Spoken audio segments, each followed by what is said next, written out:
el cielo se abrirá y entonces yo allí te veré. Subiré a lo más alto y a tus brazos correré. No habrá nada en este mundo que pudiera detener. Allí estaré.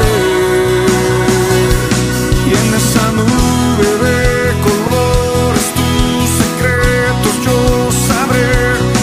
No habrá lugar, ningún lugar que pueda reemplazar. Es allí donde mis sueños se me hacen realidad. No hay que esperar.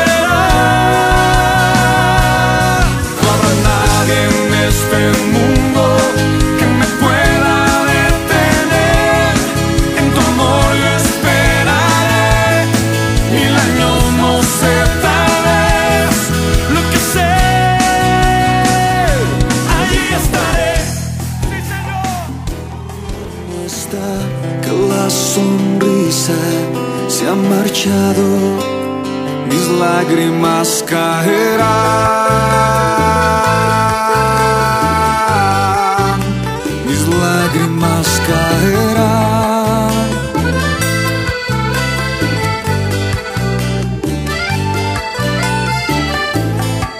Al taller del maestro vengo, pues él me curará, me tomará entre sus brazos y caerá, sanará las herramientas del maestro.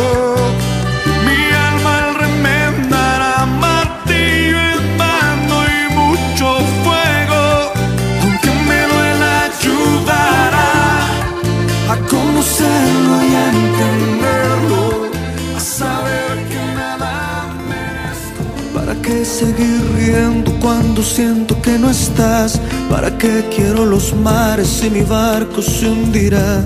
¿Para qué seguir viviendo si a lo lejos tú estás?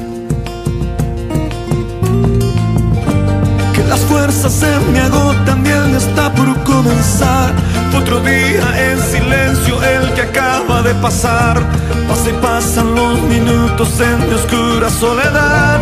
Soledad que se alimenta del silencio de tu boca, esa boca que sonríe pronunciando así mi nombre, aquel nombre que me diste diciendo que si me